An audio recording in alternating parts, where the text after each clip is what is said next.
The Olympics-induced break in the NASCAR season is still raging, so we're going to be looking back at the history of NASCAR, answering some of your most popular questions on the internet.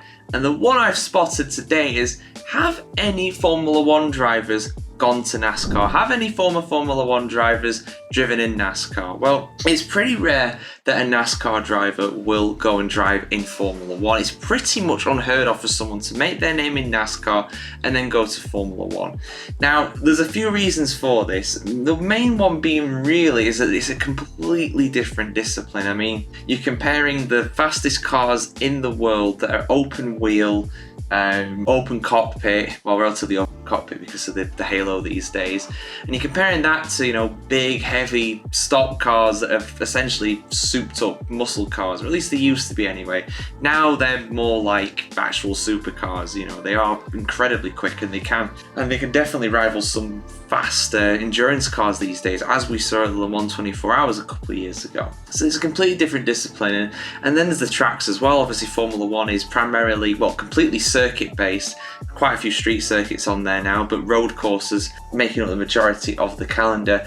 And in IndyCar, it's pretty much entirely ovals. Yes, there are some street circuits and some road courses in there, but a good 90%, 95% of the calendar is usually ovals. So they're completely different disciplines, and obviously run on the other side of the Atlantic for the most part as well. So it doesn't really happen where a top level NASCAR driver makes it to Formula One. If that would have happened, then you would have seen the likes of Dale Earnhardt and Jimmy Johnson over the years testing in Formula One, but that never happened.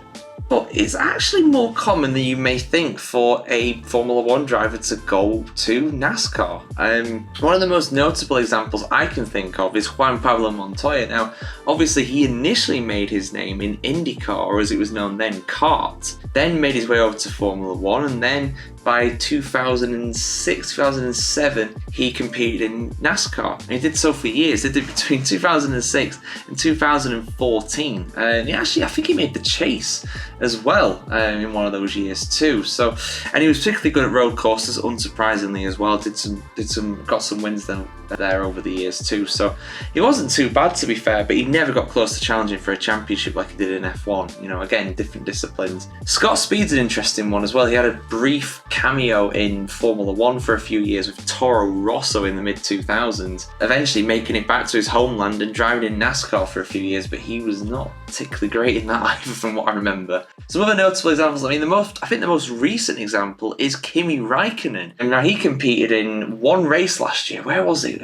He competed in the Glen in 2022. 2023 he was at the Circuit of the Americas, obviously a road course and somewhere he knows from his F1 days, but he competed in the Cup Series for that one race, finished 29th. The year before he was at the Glen and finished 37th. And in the past as well, he's also done the odd Xfinity race, or as it was known back then, the Nationwide Series, and also a Camping World Truck Series race. He actually finished 15th in that as well. So yeah, Kimi Räikkönen, a bit of the odd kind of NASCAR career for him there. Maybe he'll turn up again, who knows. Jacques Villeneuve is one as well. He did some NASCAR races, 2007, and he also did 2013 as well. So he had a few races there. But the most surprising one I found on here was none other than Jim Clark back in the 1960s. He competed in a few races back in 1967, and you never know, could have definitely done more one day had he lived, had he not passed away tragically in 1968. But yeah, there you go, guys. There are some Formula One drivers who end up going to NASCAR later in their careers. Surprising, isn't it? There's not a regular one in there now, but who knows? You may see Logan Sargent in there one day because he's not doing too well in Formula One at the moment. So yeah.